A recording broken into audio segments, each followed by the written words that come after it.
Hello students, आप देखना शुरू कर चुके हैं भाभा कैरियर इंस्टीट्यूट। और आज हम लोग डिस्कस करेंगे जो नीट 2025 नीट यूजी का फॉर्म आ चुका है और उसका सिलेबस भी आ चुका है। तो स्क्रीन पे जैसा दिख रहा होगा, हम लोग सिलेबस को ओपन कर लिए और आज हम लोग सिलेबस को डिस्कस करेंगे। ठीक है, तो ये जो सिलेबस है नीट यूजी 2025 के लिए, इसको कौन डिसाइड करता है, ये सिलेबस क्या होगा और कौन जारी करता है? तो नेशनल मेडिकल काउंसिल यानी एनएमसी हम लोग शॉर्ट में बोलते हैं। ये नीट यूजी का सिलेबस निकालती है। ठीक है, तो ये 2025 नीट यूजी 2025 का ये सिलेबस है। तो इस सिलेबस को हम लोग देखते हैं कि बेसिकली है क्या। आपको हम बता दें, अगर ये सिलेबस और नीट से रिलेटेड जो बुलेटिन है, जिस जो पीडीएफ है, अगर उसको आप डाउनलोड करना चाहते हैं तो इस वीडियो के डिस्क्रिप्शन में जा करके आप एक टेलीग्राम का लिंक है चैनल का, इस चैनल का, वहाँ पे जाइएगा और वहाँ से आप पीडीएफ को डाउनलोड कर सकते हैं। अब आप किसी एग्ज़ाम की तैयारी अगर कर रहे हैं तो आपको चाहिए कि आपके पास प्रिंट आउट फॉर्म में सिलेबस होना चाहिए और आप सिलेबस के एक एक टॉपिक को पढ़ें कि फर्स्ट टॉपिक ये है, चलो हम एनसीईआरटी से इसको पूरा कवर कर लिए और इस टॉपिक से रिलेटेड हमने 8-10 क्वेश्चन प्रैक्टिस कर लिया है। अब फिर नेक्स्ट टॉपिक कवर करते हैं और उस नेक्स्ट टॉपिक को, जैसे यूनिट्स ऑफ मेजरमेंट फिजिक्स का जो क्लास 11 का सिलेबस है, first chapter units and measurement, तो उसमें हम लोग क्या करेंगे, यूनिट्स एंड मेजरमेंट में एसआई यूनिट्स क्या है उसको पढ़ेंगे। ठीक है ना, एसआई यूनिट्स पढ़ें, फंडामेंटल और डिराइव्ड यूनिट क्या है उससे पढ़ें, लिस्ट काउंट क्या होता है, ये सब पढ़ते जा रहे हैं और अपने सिलेबस को आगे बढ़ाते जा रहे हैं। उससे रिलेटेड 8-10 क्वेश्चन करते जा रहे हैं और यहाँ पे हम लोग क्या करेंगे, हाईलाइट करते जाएंगे कि ये हमारा सिलेबस कंप्लीट हो गया। तो बेसिकली अगर आप देखेंगे तो जो आपका क्लास 11 का फिजिक्स में जो सिलेबस है, वही सिलेबस आपका नीट का सिलेबस है और वही टॉपिक्स यहाँ पे मेंशन है।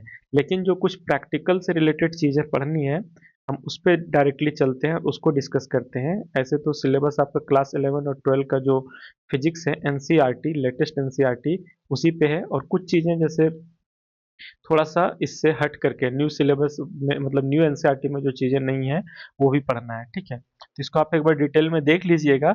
लेकिन जो एक्सपेरिमेंटल स्किल्स है, जैसे एक्सपेरिमेंटल स्किल्स है, तो बच्चे इसको लेकर के बहुत ज़्यादा कंफ्यूज होते हैं कि ये एक्सपेरिमेंटल स्किल्स हम कहाँ से पढ़ेंगे, कौन कौन सा टॉपिक पढ़ना है। तो हम आपको बता दें, जो भी यहाँ एक्सपेरिमेंटल स्किल्स दिया हुआ जो एनसीईआरटी का लैब मैनुअल होता है उसी से है।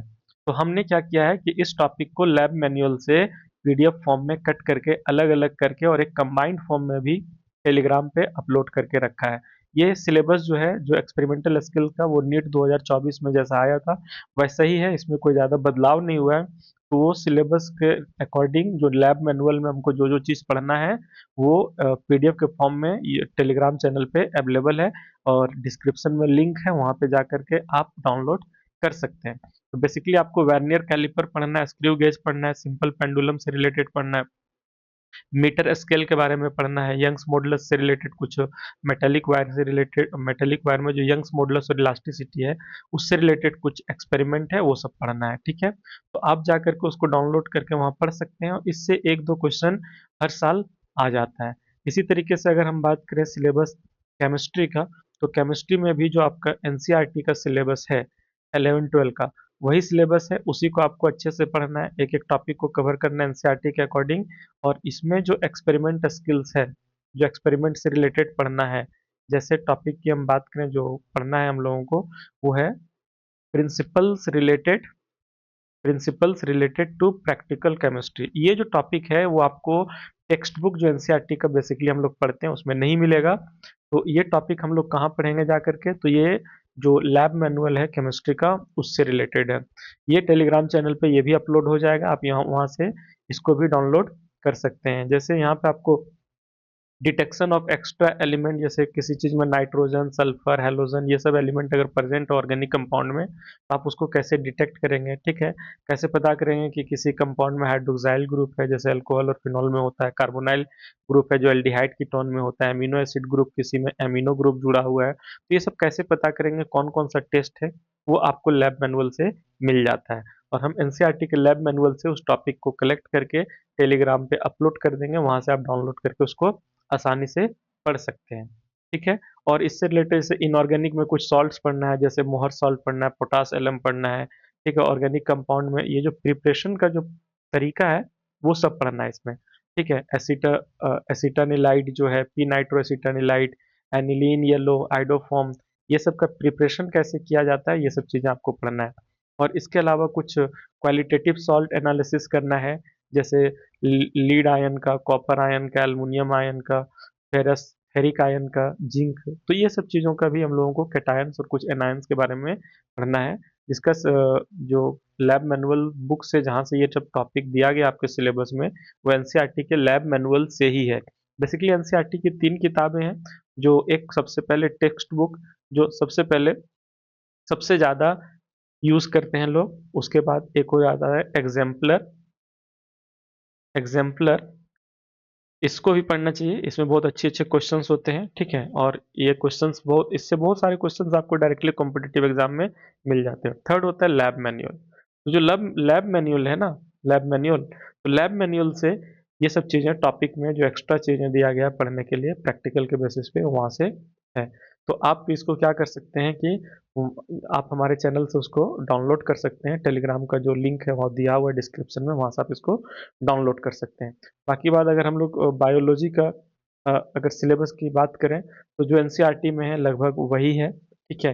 कुछ चीज़ें थोड़ा सा अलग है, जैसे हम बात करें अगर, तो स्ट्रक्चरल ऑर्गेनाइजेशन इन एनिमल और प्लांट, जो क्लास 11 का जहाँ से चैप्टर 5, 6, 7 जिस यूनिट में आता है, उसमें आपको सिर्फ एक फैमिली के बारे में दिया हुआ है, और यहाँ पे टोटल 3-4 फैमिली और पढ़ना है आपको, जैसे मालवेसी फैमिली पढ़ना है, क्रूसीफेरी पढ़ना है, लेग्यूमिनोसी पढ़ना है। और एक यहाँ पे आप देख सकते हैं कि पिछले बार भी सिलेबस में ये थोड़ा मिसअंडरस्टैंडिंग हो रहा था लोगों को, कि जो एनिमल टिश्यू में हम लोगों को फ्रॉग के बारे में पढ़ना है या फिर इंसेक्ट लिखा है, तो फ्रॉग तो इंसेक्ट में आता नहीं है। तो यहाँ पे आप बेसिकली जान लीजिए आपको कॉकरोच के बारे में भी पढ़ना है, ठीक है, और फ्रॉग के बारे में भी पढ़ना है, दोनों के बारे में भी आपको डिटेल से पढ़ना है, ठीक है। बाकी बात अगर देखें हम लोग आगे के सिलेबस में सेल स्ट्रक्चर, तो ये सब चीज़ें जो एनसीईआरटी में है उसी हिसाब से है, और आपको उसके अलावा कुछ एक्स्ट्रा चीज़ें नहीं पढ़ना है। जैसा कि क्लास 11 का जो लास्ट चैप्टर है, जिसमें इंडोक्राइन ग्लैंड्स, हार्मोन से रिलेटेड जो सिस्टम है, हाइपोथैलेमस, पिट्यूटरी, पाइनियल या थायराइड ग्लैंड, इसमें एक चीज़ लिख दिया है कि डिजीज और डिसऑर्डर्स जो मेंशन है अबव द, मतलब इस ग्लैंड से रिलेटेड जो डिजीज और डिसऑर्डर्स दिया गया वो इम्पोर्टेंट है ज़्यादा, उसको खास करके फोकस करना है। तो कुछ कुछ डिजीज के बारे में मेंशन है, उसको अच्छे से करना है हम लोगों को, ठीक है। और अगर आगे देखें तो ये क्लास 12 का जो reproduction in flowering plant, human reproduction, reproductive health, ये सब चीज़ें हैं। जेनेटिक्स में जो 3 चैप्टर है, heredity in evolution, molecular basis of inheritance और इवोल्यूशन, ये सारा चीज़ सिलेबस में है और जो एनसीईआरटी में है उसी को पढ़ना है अच्छे से, ठीक है। बायोलॉजी इन ह्यूमन वेलफेयर में ह्यूमन हेल्थ एंड डिजीज है, और माइक्रोब्स इन ह्यूमन वेलफेयर है।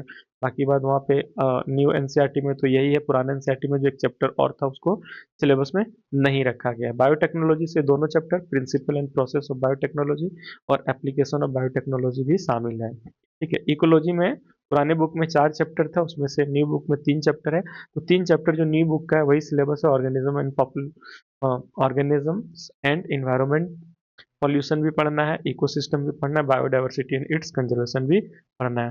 तो बेसिकली हम लोगों को करना क्या चाहिए कि ये जो सिलेबस है उसको प्रिंट आउट करा लेना चाहिए, और एक एक टॉपिक को कवर करते जाना चाहिए, उससे रिलेटेड क्वेश्चन करते जाना चाहिए, और हमको ये देखना चाहिए कि हमारा पूरा सिलेबस कंप्लीट हो चुका है। अगर हमारा पूरा सिलेबस कंप्लीट हो चुका है तो फिर हम इसी से रिलेटेड क्वेश्चन आएगा, हम उसको बनाने के लिए एबल होंगे। तो चलिए आज की वीडियो में यहीं तक। आप इस वीडियो में यही चीज़ बताना था कि सिलेबस क्या, आप सिलेबस को एक बार डाउनलोड कीजिए, उसको देखिए, उसके टॉपिक्स को देखिए, आप अपने बुक से मिलाइए, और क्या क्या टॉपिक आप जान रहे हैं, क्या क्या टॉपिक आप पढ़ चुके हैं, कौन कौन से टॉपिक आपको और कवर करना है, और अपने हिसाब से एक प्लान बनाइए कि कैसे आपको तैयारी करना चाहिए, ठीक है।